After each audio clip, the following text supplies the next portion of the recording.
Dear students and dear friends, मैं विकास स्वागत करता हूं अपने चैनल पॉलिटिकल साइंस एसबीएम में। आइए आज हम पढ़ते हैं कॉन्स्टिट्यूशनल डेवलपमेंट इन भारत का संवैधानिक विकास के तहत 1861 का भारत शासन अधिनियम। इससे पहले हम भारत सरकार अधिनियम 1858 पढ़ चुके हैं। उसी क्रम में हम आगे का नेक्स्ट अधिनियम 1861 का भारत परिषद अधिनियम पढ़ते हैं। क्योंकि ऐसा क्या कारण हुआ कि 1858 में ही अभी भारत शासन अधिनियम पारित हुआ था। जस्ट उसके 3 साल बाद ऐसे क्या विशेष स्थिति आन पड़ी कि ब्रिटिश सरकार को 3 साल बाद ही एक नया अधिनियम या नया कानून पारित करने की आवश्यकता आन पड़ी। तो इसी को आज पढ़ते हैं। छोटा सा टॉपिक है और बेहद महत्वपूर्ण भी है, क्योंकि इससे छोटे क्वेश्चन ऐसे पूछ लिए जाते हैं कि कई लोग गलत कर देते हैं और छोटा होने के नाते लोग इस पर ध्यान से नहीं पढ़ते हैं और आगे क्वेश्चन गलत हो जाता है। तो आइए पढ़ते हैं। एक तो 1857 की घटना की वजह से एकदम ब्रिटिश शासन में तख्ता पलट हो गया। ईस्ट इंडिया कंपनी के शासन को समाप्त करके स्वयं ब्रिटिश महारानी ने, विक्टोरिया ने या ब्रिटिश संसद ने भारतीय उपनिवेश को का शासन अपने हाथों में ले लिया और प्रत्यक्ष तौर पर स्वयं शासन करने लगे। 1858 के अधिनियम से पता चलता है कि ब्रिटिश सरकार ने या ताज ने ब्रिटेन में भारत में शासन करने के लिए अपने एक प्रतिनिधि के रूप में भारत सचिव के माध्यम से गवर्नर जनरल के द्वारा भारत में शासन करना शुरू कर दिया। भारत सचिव का पद निर्माण किया और वही भारत सचिव जो आपके इंग्लैंड के ब्रिटिश सरकार का कैबिनेट स्तर का मंत्री होता था, जो अपने 15 सदस्यीय कार्य परिषद का अध्यक्ष होकर भारत में governor general and viceroy of India के माध्यम से शासन करता था। 3 साल बाद फिर एक नया अधिनियम लाया गया। क्यों लाया गया, आइए देखते हैं। जब ये अधिनियम आया तो उस टाइम आपके जो महारानी थी, विक्टोरिया महारानी थी, क्वीन विक्टोरिया थी उस टाइम, और आपके जो वायसरॉय थे लॉर्ड कैनिंग थे। यानी उस टाइम जब 1861 का भारत परिषद अधिनियम पारित हुआ तो वायसरॉय कौन था भारत में, तो कैनिंग थे। एक ये छोटी छोटी चीज़ें हैं, आपको जानना चाहिए। तो 1857 की महान क्रांति के बाद ब्रिटिश सरकार ने महसूस किया कि भारत में शासन चलाने के लिए भारतीयों का सहयोग लेना आवश्यक है। इस नीति के तहत ब्रिटिश संसद ने 1861, 92 और 9 3 नए अधिनियम पारित किए। 1861 का भारत परिषद अधिनियम भारतीय संवैधानिक और राजनीतिक इतिहास में एक महत्वपूर्ण अधिनियम था। जो 1858 का भारत शासन अधिनियम आया और बस व्यवस्था परिवर्तन से संबंधित था। सरकार तो स्वयं चलाना शुरू कर दी, लेकिन जो दिक्कतें आए ब्रिटिश हुकूमत को लगा कि जिसके लिए हम शासन कर रहे हैं उनसे उनका सलाह मशविरा जरूरी है। बिना भारतीयों के सहयोग से ब्रिटिश उपनिवेश यानी भारत का शासन संभव नहीं है। इसी के तहत उसने परिषद, जो भारत सचिव की परिषद थी और गवर्नर जनरल की कार्यकारी परिषद थी, उसमें संशोधन करने के लिए उन्होंने समझा इसमें भारतीयों का उनका सहयोग लिया जाए। इसी के तहत उसने 3 परिषद अधिनियम भविष्य में लाए। एक तो 1861, एक 1892 और 1909। ये परिषदों में सुधार से संबंधित है। अधिनियम में प्रश्न आपसे पूछा जा सकता है कि निम्न में से कौन सा अधिनियम परिषद के सुधारों से संबंधित है या परिषद के सुधारों से संबंधित नहीं है। यानी 61, 92 और 9 ये तीनों ही भारत परिषद अधिनियम से संबंधित हैं। तो आइए इसकी विशेषताओं को हम जानते हैं। क्या विशेषताएं थी 1861 के, तो 1861 के भारत परिषद अधिनियम की निम्नलिखित विशेषताएं थी। एक तो पहला कि इसके द्वारा कानून बनाने की प्रक्रिया में भारतीय प्रतिनिधियों को शामिल करने की शुरुआत की गई। यानी इस अधिनियम के द्वारा जो कानून में निर्माण में, विधि निर्माण में या भारतीय प्रशासन को चलाने के लिए पहली बार भारतीयों को इसमें शामिल किया गया या उनको अपने समकक्ष या उनके समकक्ष बराबर इस अधिनियम के तहत समझा गया।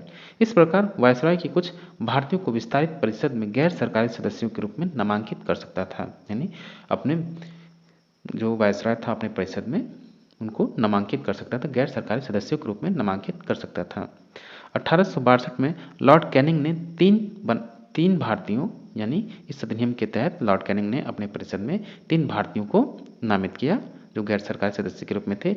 एक तो बनारस के राजा, दूसरे पटियाला के महाराजा और सर दिनकर राव को विधान परिषद में सदस्यता यानी उनको मनोनीत किया। इस अधिनियम के तहत सबसे इम्पोर्टेंट बात यह है कि इस अधिनियम के तहत मद्रास और बम्बई प्रेसिडेंसियों को विधायी शक्तियां पुनः देकर विकेंद्रीकरण की प्रक्रिया शुरुआत की गई।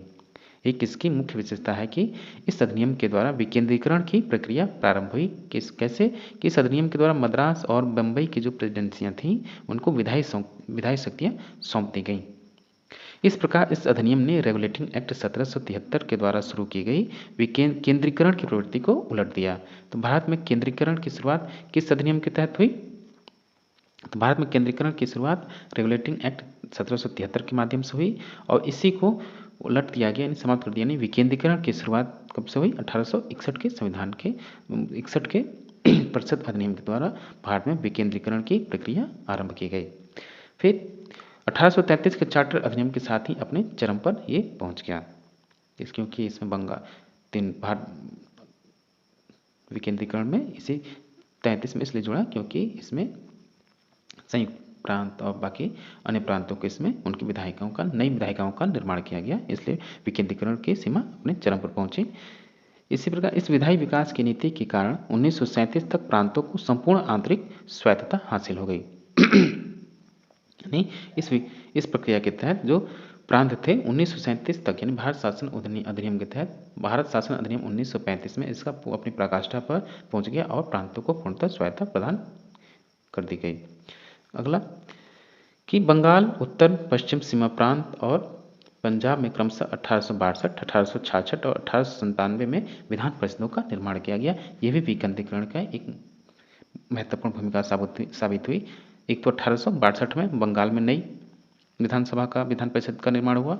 उत्तर पश्चिमी सीमा प्रांत मतलब नॉर्थ वेस्ट फ्रंटियर स्टेट, यानी 1866 में यहाँ पे विधान परिषद का निर्माण किया गया और पंजाब में 1897 में नई विधान परिषदों का गठन किया गया इसी अधिनियम के तहत। एक और सबसे महत्वपूर्ण बात, इसने वायसराय को परिषद में कार्य संचालन के लिए अधिक नियम और आदेश बनाने की शक्तियाँ प्रदान की गईं। यानी वायसराय जो था, यानी भारत का जो वायसराय था, इसको इसकी शक्ति में और अधिक इजाफा हुआ कि इसने लॉर्ड कैनिंग के द्वारा 1859 में प्रदान की गई पोर्टफोलियो प्रणाली को भी मान्यता दी। यानी सबसे एक और इम्पोर्टेंट ये है कि पोर्टफोलियो यानी विभागीय प्रणाली की शुरुआत किसने की? लॉर्ड कैनिंग ने की थी। इसको भी मान्यता प्रदान की गई। नेक्स्ट है इसी में कि इसके अंतर्गत वायसराय की परिषद का एक या अधिक सरकारी विभागों का प्रभारी बनाया जा सकता था तथा उसे इस विभाग में काउंसिल की ओर से अंतिम आदेश पारित करने का अधिकार था। यानी जो वायसराय था परिषद में एक या अधिक सरकारी विभागों का वो स्वयं अपने अंडर देख सकता था या उसमें से संबंधित अधिक कार्य कर सकता था, यानी अधिक विभागों को अपने अंडर देखरेख में रख सकता था और उसे इस विभाग में काउंसिल की ओर से जो भारत सचिव की जो परिषद थी उसमें अंतिम आदेश पारित करने का भी अधिकार दिया गया।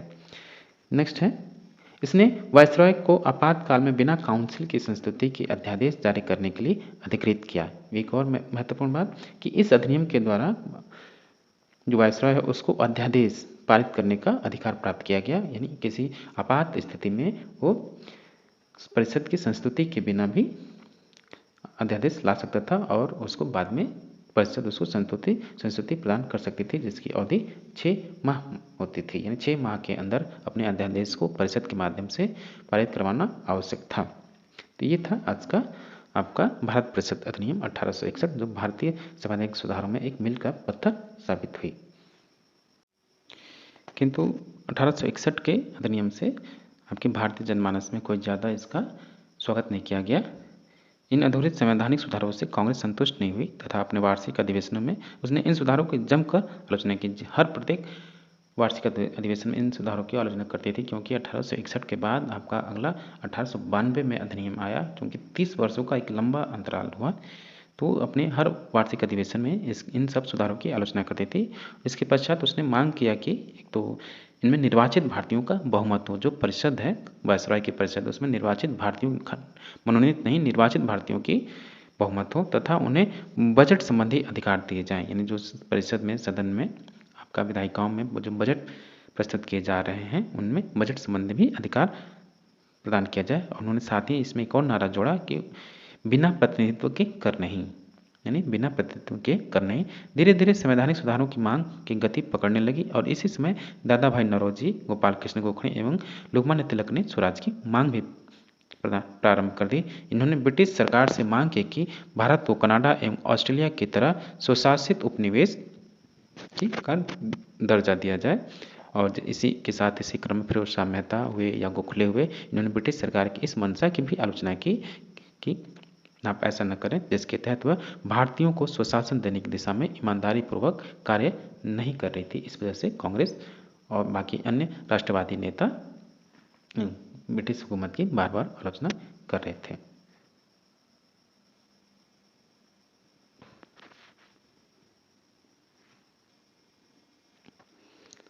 मिलते हैं अब आपसे नेक्स्ट वीडियो में। नेक्स्ट में पढ़ेंगे 1892 का भारत परिषद अधिनियम।